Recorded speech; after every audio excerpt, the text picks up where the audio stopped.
Évangile de Jésus-Christ selon saint Marc. En ce temps-là, Jésus regagna en barque l'autre rive, et une grande foule s'assembla autour de lui. Il était au bord de la mer. Arrive un des chefs de synagogue nommé Jaïr. Voyant Jésus, il tombe à ses pieds et le supplie instamment. Ma fille, encore si jeune, est à la dernière extrémité. Viens lui imposer les mains pour qu'elle soit sauvée et qu'elle vive. Jésus partit avec lui, et la foule qui le suivait était si nombreuse qu'elle l'écrasait. Or une femme qui avait des pertes de sang depuis 12 ans, elle avait beaucoup souffert du traitement de nombreux médecins, et elle avait dépensé tous ses biens sans avoir la moindre amélioration. Au contraire, son état avait plutôt empiré. Cette femme, donc, ayant appris ce qu'on disait de Jésus, vint par derrière, dans la foule, et toucha son vêtement. Elle se disait en effet, si je parviens à toucher seulement son vêtement, je serai sauvée. À l'instant, l'hémorragie s'arrêta, et elle ressentit dans son corps qu'elle était guérie de son mal. Aussitôt, Jésus se rendit compte qu'une force était sortie de lui. Il se retourna dans la foule et il demandait « Qui a touché mes vêtements ?» Ses disciples lui répondirent « Tu vois bien la foule qui t'écrase et tu demandes qui m'a touché ?» Mais lui regardait tout autour pour voir celle qui avait fait cela. Alors la femme, saisie de crainte et toute tremblante, sachant ce qui lui était arrivé, vint se jeter à ses pieds et lui dit toute la vérité. Jésus lui dit alors « Ma fille, ta foi t'a sauvée. Va en paix et sois guérie de ton mal. » Comme il parlait encore, des gens arrivent de la maison de Jaïr, le chef de synagogue, pour dire à celui-ci « Ta fille vient de mourir. À quoi bon encore déranger le maître ?» Jésus, surprenant ces mots, dit au chef de synagogue « Ne crains pas, crois seulement. » Il ne laissa personne l'accompagner, sauf Pierre, Jacques et Jean, le frère de Jacques. Ils arrivent à la maison du chef de synagogue. Jésus voit l'agitation et des gens qui pleurent et poussent de grands cris. Il entre et leur dit « Pourquoi cette agitation et ces pleurs ? L'enfant n'est pas morte, elle dort. » Mais on se moquait de lui. Alors, il met tout le monde dehors, prend avec lui le père et la mère de l'enfant et ceux qui étaient avec lui. Puis, il pénètre là où reposait l'enfant. Il saisit la main de l'enfant et lui dit « Talita koum !» ce qui signifie « Jeune fille, je te le dis, lève-toi !» Aussitôt, la jeune fille se leva et se mit à marcher. Elle avait en effet 12 ans. Ils furent frappés d'une grande stupeur, et Jésus leur ordonna fermement de ne le faire savoir à personne.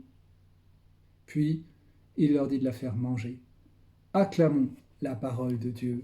Louange à toi, Seigneur Jésus.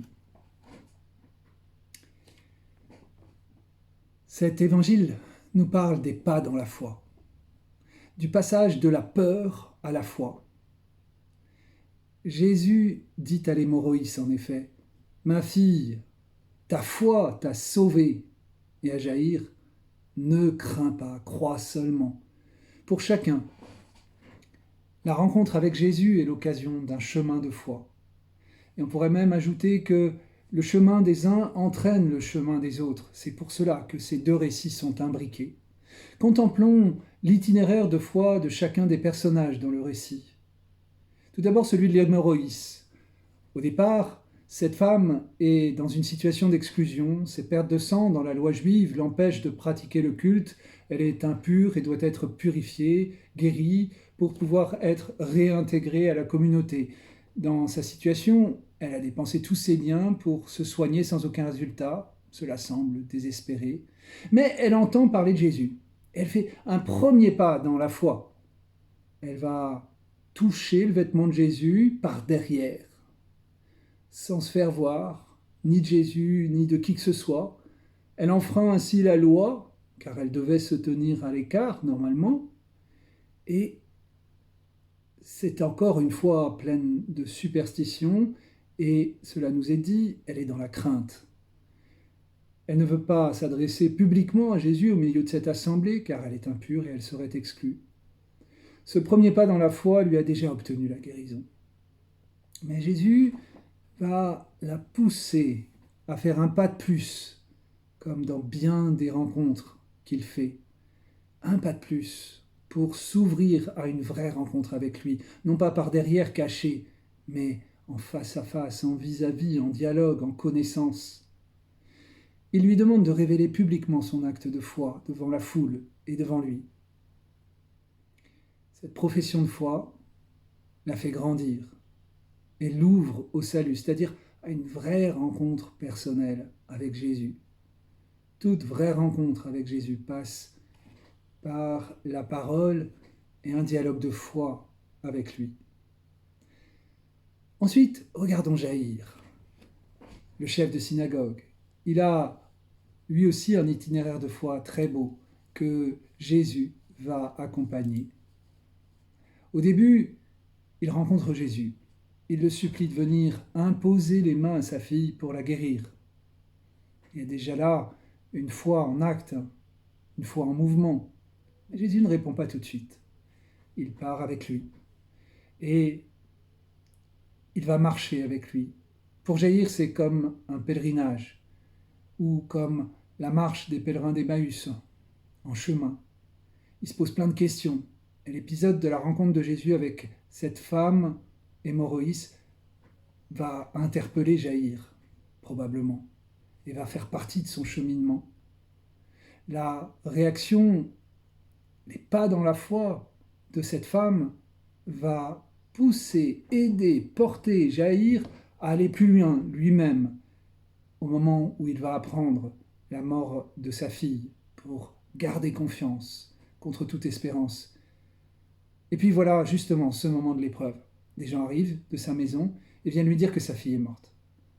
Voilà, il commençait à croire justement avec cet exemple de la guérison de l'hémorroïde que Jésus allait guérir sa fille. Mais croire que tout n'est pas fini avec la mort et que Jésus peut la ressusciter, là, c'est autre chose. Là, c'est un passage supplémentaire. Et Jésus lui dit une seule chose, ne crains pas, crois seulement. Pour Jaïr, il y a, de fait, un pas supplémentaire à faire dans la foi. Il peut soit se décourager et rebrousser chemin en se laissant submerger par la crainte et la peur de la mort, ou bien il peut, comme il va le faire confiance à la parole de Jésus, croire sur parole. Jésus ne lui dit pas « je vais ressusciter ta fille », il lui demande seulement de lui faire confiance, même s'il ne voit pas encore, et s'il ne peut pas comprendre ce que Jésus va faire. L'étape suivante est celle encore de la confrontation à la détresse des membres de sa famille, qui pleurent et poussent des cris. Sa famille n'a pas fait le chemin de foi qu'il a fait. Elle est encore dans la peur. Et lui, Jaïr, continue de s'accrocher à la parole de Jésus. Ne crains pas, crois seulement. Jésus alors invite à un pas dans la foi, encore plus loin. Pourquoi cette agitation et ces pleurs? L'enfant n'est pas morte, elle dort. Ça ressemble à l'interpellation de Jésus à ses disciples dans la barque qui était en train de couler. Pourquoi donc n'avez-vous pas la foi? La barque coulait, mais les disciples ne devaient pas paniquer. Ici, la petite fille est morte. Le bateau a coulé d'une certaine façon. Et Jésus les appelle à la foi. Pour Jésus, la mort est un sommeil dont on doit se réveiller. Jésus est celui qui seul peut réveiller de la mort, relever de la mort. Mais on se moquait de lui. La foi est affrontée aux moqueries, comme pour nous aujourd'hui, quand nous parlons de Jésus vivant. Et Jaïr, où en est-il? Il n'en mène peut-être pas large. Jésus met alors tout le monde, sauf Jaïr et sa femme, ainsi que Pierre, Jacques et Jean, dehors. Et l'évangéliste Marc nous fait entrer dans cette chambre mortuaire et nous fait contempler cette scène de résurrection qui nous parle de la résurrection de cette fille, de la croissance dans la foi de Jaïr et de la nôtre, peut-être. Jésus prend la main de l'enfant morte. Lui, le vivant, il saisit la mort et lui parle, littéralement. « Fillette, debout !» Les icônes de la résurrection aiment reprendre cette image de Jésus qui tire par la main Adam et Ève de leur tombeau pour les ressusciter. Et la fillette se lève. Et Jaïr s'est élevé lui aussi dans la foi. Tous sont frappés d'une grande stupeur, ils sont sous le choc devant ce miracle. Qui donc est cet homme qui commande à la mer déchaînée, qui guérit les malades et qui va jusqu'à ressusciter les morts ? Mais Jésus leur ordonne de n'en parler à personne, car ceci ne peut se comprendre qu'à la lumière de la résurrection de Jésus. Si Jésus donne tout cela à voir, c'est pour nous entraîner dans la foi en sa résurrection et dans le fait qu'il veut nous donner part à ce réveil en lui, à cette vie plus forte que la mort. Comme les Maurice, comme Jaïr, nous sommes invités dans notre pèlerinage de vie de foi à la suite de Jésus à faire des pas dans la foi, dans la confiance. Ne crains pas, crois seulement. Dans ma vie, quels ont été ces pas dans la foi que Jésus a provoqués par les événements, par des paroles, par toutes sortes de choses? Comment la foi des autres et les pas dans la foi des autres autour de moi m'ont entraîné à faire à mon tour confiance à Jésus pour ma vie? Ce qu'on appelle la communion des saints dans le cheminement de foi. Était-ce à l'occasion d'une maladie comme l'hémorroïs, d'un deuil comme pour Jaïr, d'une naissance, d'une épreuve dans le travail? Et puis dans notre mission d'évangélisation dans la paroisse, dans les cellules, comment pouvons-nous inviter les personnes que nous rencontrons, que nous invitons, à un pas dans la foi, dans ce respect de leur cheminement en liberté? Comme le dit le pape François, le temps est supérieur à l'espace. Ce n'est pas en une fois qu'on devient croyant. Ce n'est pas à l'occasion d'une seule invitation que tout se fait, mais par étapes, par petits pas, par croissance dans le temps et dans un processus. Jésus nous entraîne dans la vie nouvelle avec lui, par étapes. Dans la mission des cellules, nous sommes comme Jaïr, appelés à confier les membres de notre oikos à Jésus, en le suppliant, en lui confiant. Et sur le chemin, sur ce chemin d'intercession et d'accompagnement de nos proches, eh bien Jésus nous fait grandir dans la foi. Bon partage!